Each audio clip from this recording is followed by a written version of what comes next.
कल के अवतरण के आने में कितना समय शेष है। कल की भगवान का अवतार तब होगा जब ऐसी परिस्थितियां होंगी। 1.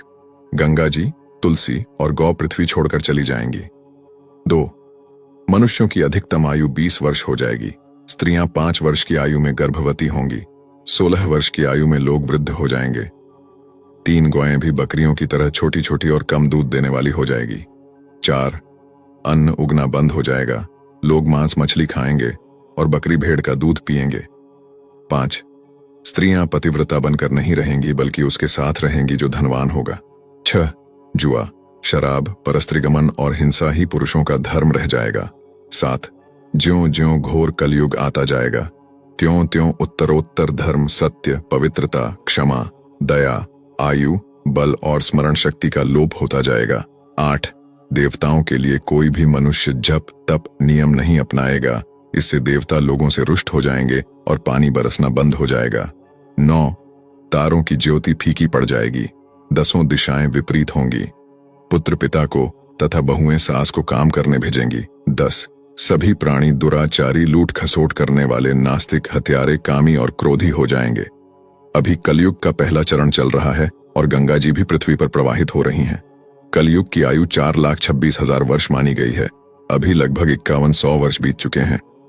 कलयुग के अंत में धर्म की स्थापना करने और पापियों का सर्वनाश करने के लिए भगवान कल्कि का अंतिम अवतार होगा। भगवान श्री कल्कि निष्कलंक अवतार हैं। भगवान कल्कि के पिता भगवान विष्णु के भक्त होंगे।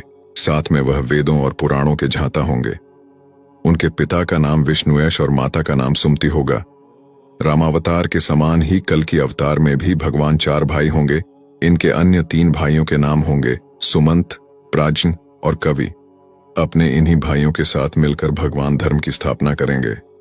भगवान कल्कि जी के याज्ञवल्क्य जी पुरोहित और भगवान परशुराम उनके गुरु होंगे। उनकी 2 पत्नियां होंगी। उनकी पहली पत्नी का नाम लक्ष्मी रूपी पद्मा और दूसरी पत्नी का नाम वैष्णवी शक्ति रूपी रमा होंगी। देवी वैष्णवी यानी माता वैष्णो देवी, जो रामावतार के समय से भगवान से विवाह से लिए तपस्या कर रही हैं, उनकी तपस्या कल्कि भगवान पूर्ण करेंगे और उनसे विवाह करेंगे। उनके पुत्र होंगे जय, विजय, मेघमाल तथा बलाहक। कल्कि अवतार का पृथ्वी पर अवतरण के बारे में विस्तार से जानने के लिए समय का विश्लेषण अच्छे से करके ही जाना जा सकता है। इसे जानने के लिए इस वीडियो को कई बार देखिए और ध्यान से समझिए। इसमें प्रथम यह देखना है कि क्या कलयुग की अवधि पूरी हो गई है। मनवंतर एक संस्कारार्थी शब्द है जिसका संधि विच्छेद करने पर मनु और अंतर मिलता है। इसका अर्थ है मनु की आयु। प्रत्येक मनवंतर एक विशेष मनु द्वारा रचित एवं शासित होता है, जिन्हें ब्रह्मा द्वारा सारार्जित किया जाता है।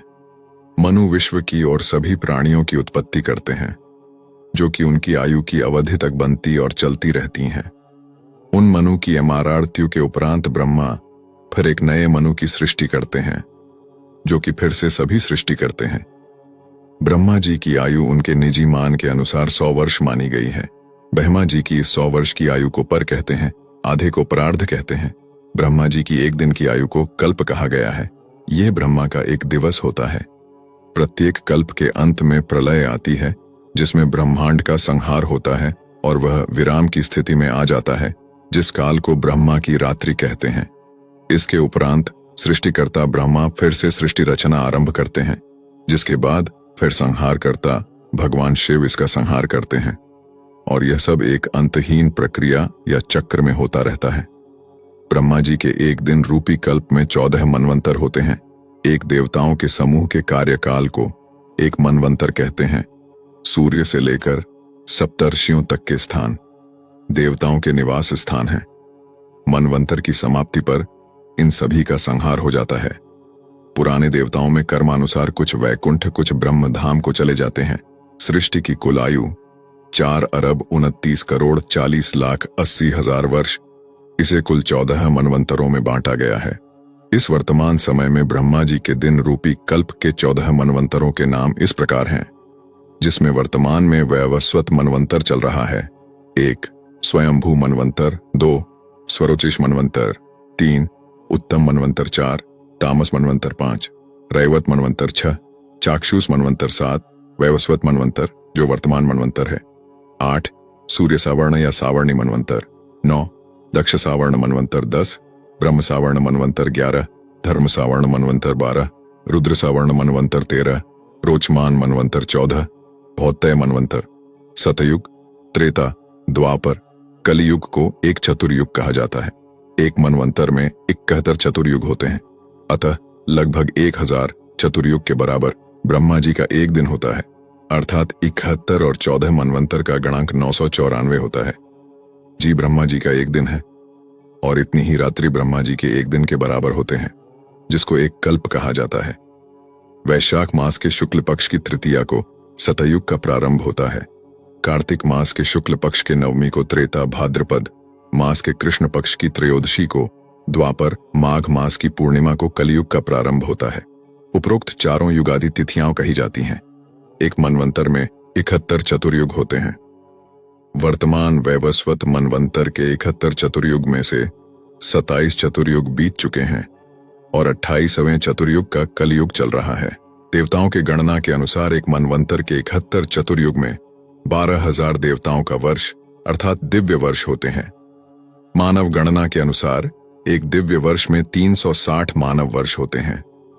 ये गणना चंद्र वर्ष अनुसार है। अभी कलयुग का प्रथम चरण ही है। कल के अवतार होना निश्चित है और समय अभी भी दूर है, क्योंकि दान दया अभी भी है संसार में। भगवान मनुष्य रूप में ही आएंगे और सभी वेद विरोधी अधर्मियों का नाश करेंगे। उनका वचन है ना, परित्राणाय साधुना विनाशाय च दुष्कृताम धर्म संस्थापनार्थाय संभवामि युगे युगे। वैदिक धर्म के मार्ग पर चलने वाले साधुजनों का तारण करने हेतु, वैदिक धर्म के मार्ग को छोड़कर अधर्म के मार्ग पर चलने वाले दुष्कर्मियों का विनाश करने हेतु और पुनः वैदिक धर्म का संस्थापन करने हेतु मैं बारंबार अवतार धारण करूंगा। भगवान का यह वचन तो विधि का विधान है। वंजो वंजो खर्वस्त्रिरामी सकृपोकृप अवतारा दशैवेते कृष्णास्तु भगवान स्वयं, अर्थात 2 पानी वाले जीव वंजो मत्स्य तथा कच्छप के अवतार, 2 जलथलचारी वंजो वराह तथा नृसिंह के अवतार, वामन अर्थात खर्व अवतार, 3 राम परशुराम, दाशरथी राम तथा बलराम, बुद्ध, सकृप तथा कल्कि अकृप। देखिए कल की अवतार अकृपा का अवतार है, मतलब कल की अवतार में भगवान अधर्मियों पर जरा भी दया माया या कृपा नहीं करेंगे, उनको ईंट का जवाब पत्थर से देंगे। बहुत ही खतरनाक और कठोर अवतार है अब की बार। इसलिए मैं आह्वान करती हूं हिंदुओं से कि वे शीघ्र वैदिक धर्म के मार्ग पर सुदृढ़ हो जाएं, सद्गुरु की शरण लेकर उनसे दीक्षा लें और सत्य सनातन धर्म के पावन मार्ग पर अग्रसर होवें।